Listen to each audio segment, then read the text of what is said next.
Hello friends, माटाक art and education में आपका स्वागत है। आज हम देखेंगे पृथ्वी और चंद्रमा के विषय में। देख लेते हैं फ्रेंड्स।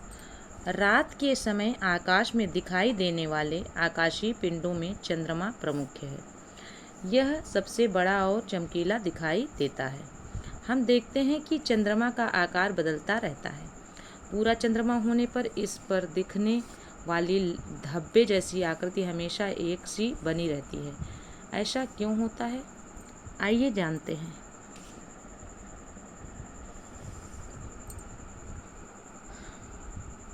चंद्रमा हमारी पृथ्वी का एकमात्र प्राकृतिक उपग्रह है।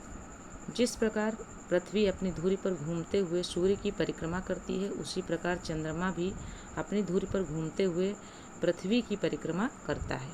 इसके साथ साथ चंद्रमा सूर्य की भी परिक्रमा करता है। रात के आकाश में सबसे तेज चमकने वाले चंद्रमा का अपना कोई प्रकाश नहीं होता है।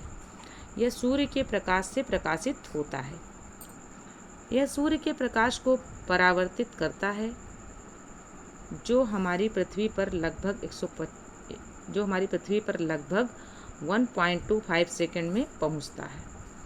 इस प्रकाश को चांदनी या मूनलाइट कहते हैं। आगे देख लेते हैं। चंद्रमा पृथ्वी से लगभग 3,84,000 किलोमीटर की दूरी पर है। इसका व्यास पृथ्वी के व्यास का 1/4 है। पृथ्वी के अधिक निकट होने के कारण रात के आकाश में यह सबसे बड़ा और चमकीला दिखाई देता है। चंद्रमा पर गुरुत्वाकर्षण बल पृथ्वी की तुलना में 6वां भाग है। आइए देख लेते हैं आगे। आइए समझें। आप पृथ्वी पर जहाँ खड़े हैं वहाँ से एक छलांग लगाइए। जितनी ऊंची छलांग आपने एक बार में लगाई है, उसकी 6 गुना ऊंची छलांग आप चंद्रमा पर एक बार में लगा सकते हैं। आगे देखते हैं चंद्रमा की गतियाँ। चंद्रमा अपने अक्ष पर घूमते हुए 27 दिन 7 घंटे और 43 मिनट में पृथ्वी का एक चक्कर पूरा करता है। लगभग इतने ही समय में चंद्रमा अपने अक्ष पर भी एक चक्कर परिभ्रमण पूरा करता है। इसी कारण हमें सदैव चंद्रमा का एक ही भाग दिखाई देता है। आगे देखते हैं चंद्रमा की कलाएं, फेजेस ऑफ मून। आपको प्रतिदिन चंद्रमा के अलग अलग आकार और रूप दिखाई देते हैं। यह एक हंसिया जैसी आकृति से शुरू होकर हर रात बड़ा होते होते थाली सा गोल हो जाता है। इसके बाद यह घटना शुरू करता है और घटते घटते बिल्कुल छिप जाता है। इसके बाद यह फिर बढ़ना शुरू करता है और यह क्रम चलता रहता है। जिस रात चंद्रमा थाली का गोल दिखाई देता है, उस रात को पूर्णिमा यानी फुल मून कहते हैं। जब चंद्रमा पूरा दिखाई देता है बड़ा सा थाली की तरह, तब क्या होता है, पूर्णिमा होती है और फुल मून निकलता है। जिस रात चंद्रमा बिल्कुल नहीं दिखाई देता, उस रात को अमावस्या या न्यू मून कहते हैं। एक महीने में एक बार पूर्णिमा और एक बार अमावस्या होती है।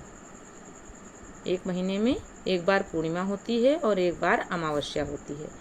चंद्रमा के आकार में प्रतिदिन आने वाले इस बदलाव को हम चंद्रमा की कलाएं कहते हैं। यानी जो चंद्रमा के आकार में बार बार बदलाव होता रहता है, इसको हम क्या कहते हैं, चंद्रमा की कलाएं कहते हैं। अमावस्या से पूर्णिमा तक बढ़ते चंद्रमा के पखवाड़े को शुक्ल पक्ष कहते हैं। जब आप कभी देखा होगा कि रात में बहुत उजाला रहता है, तो उसको हम क्या कहते हैं, शुक्ल पक्ष। ठीक। अमावस्या से पूर्णिमा तक बढ़ने वाले यानी बढ़ते चंद्रमा के पखवाड़े को शुक्ल पक्ष कहते हैं, और पूर्णिमा से अमावस्या तक घटते चंद्रमा के पखवाड़े को कृष्ण पक्ष कहते हैं। आगे देखते हैं। पृथ्वी के घूमने के कारण एक पूर्णिमा से दूसरी पूर्णिमा तक अपनी कलाओं को पूरा करने में चंद्रमा को 29 दिन 12 घंटे 44 मिनट लगते हैं। इस अवधि को चंद्रमास कहते हैं। जो ये समय लगता है, इस अवधि को क्या कहते हैं, चंद्रमास कहते हैं।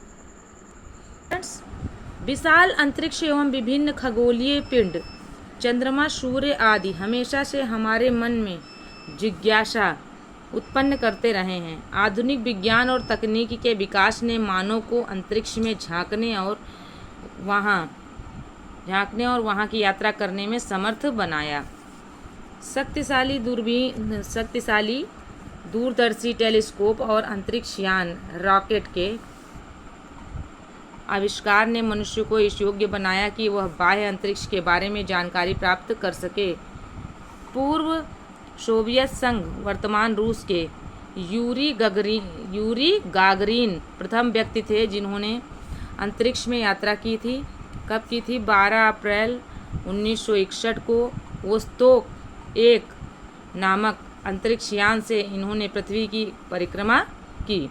रॉकेट की सहायता से मनुष्य चंद्रमा पर भी पहुंच चुका है। 20 जुलाई 1969 को संयुक्त राज्य अमेरिका का अपोलो 11 नामक अंतरिक्ष यान चंद्रमा पर पहुंचा। इस यान से जाने वाले नील आर्मस्ट्रांग प्रथम व्यक्ति थे जिन्होंने चंद्रमा पर कदम रखा। उनके अन्य सहयात्री एडविन एल्ड्रिन एवं माइकल कॉलिंस थे।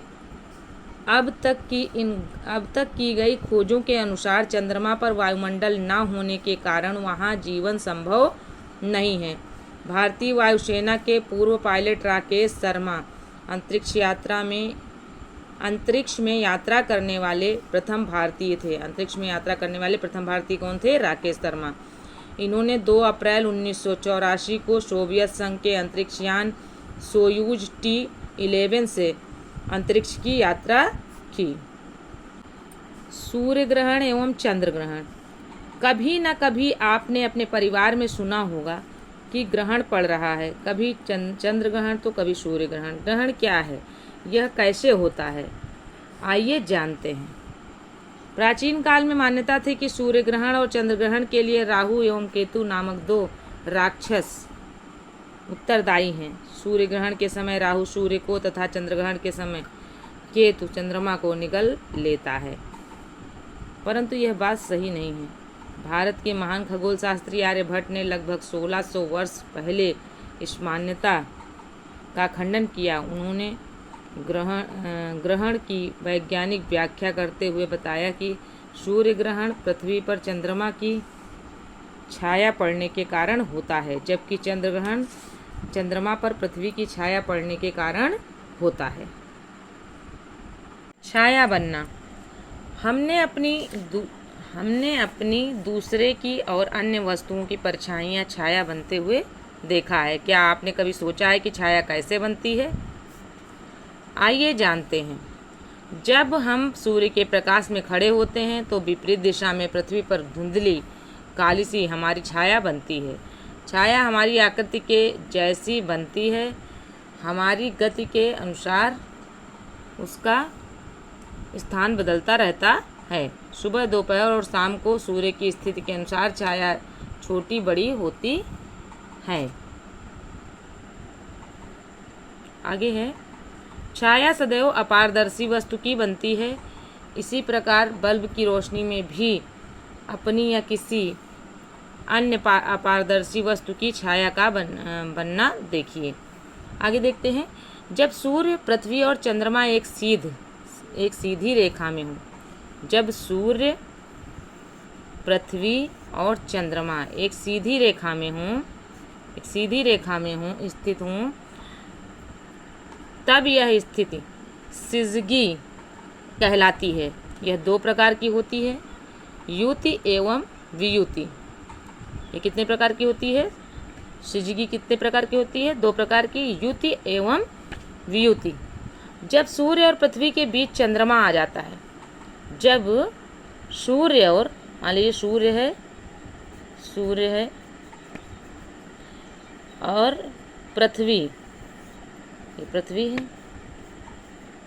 इसके बीच में जब चंद्रमा आएगा, यानी मून आ जाए, चंद्रमा आ जाए, जब सूर्य और पृथ्वी के बीच में, जब सूर्य और पृथ्वी के बीच चंद्रमा आ जाता है तो इस स्थिति को युति, कंजंक्शन कहते हैं। यह अमावस्या होती है। यह क्या होती है?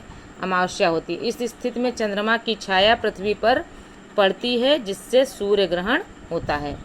इस स्थिति में पृथ्वी की छाया किस पर पड़ती है? इस स्थिति में चंद्रमा की छाया पृथ्वी पर पड़ती है, जिससे क्या होता है, सूर्य ग्रहण होता है। इस प्रकार जब सूर्य और चंद्रमा के बीच पृथ्वी आ जाती है, इस प्रकार यानी इसी प्रकार जब सूर्य और चंद्रमा के बीच में पृथ्वी आ जाती है तो उस स्थिति को व्युत अपोजिशन कहते हैं। अपोजिशन कहते हैं। यह पूर्णिमा को होती है। यह स्थिति कब होती है, पूर्णिमा को होती है। इस स्थिति में पृथ्वी की छाया चंद्रमा पर पड़ती है, जिससे चंद्र ग्रहण होता है। इस स्थिति में पृथ्वी की छाया चंद्रमा पर पड़ती है, जिससे क्या होता है, चंद्र ग्रहण होता है। आगे कुछ जान लेते हैं और भी जानिए। वैज्ञानिकों के अनुसार सूर्य ग्रहण के समय सूर्य से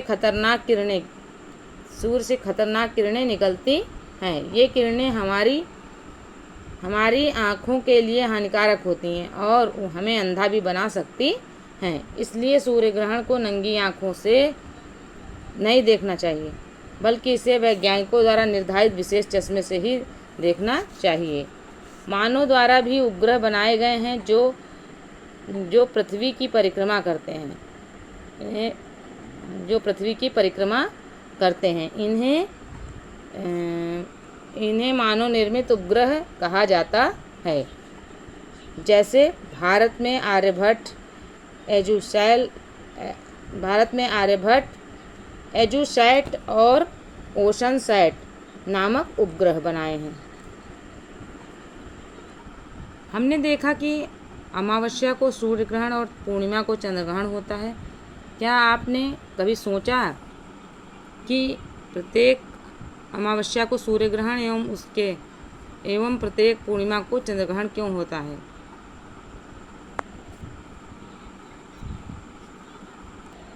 तो फ्रेंड्स, यह वीडियो यहीं तक था। मिलते हैं अगले वीडियो में। अगर वीडियो पसंद आए तो चैनल को सब्सक्राइब करें, वीडियो को लाइक करें, अपने दोस्तों में शेयर करें। Okay friends.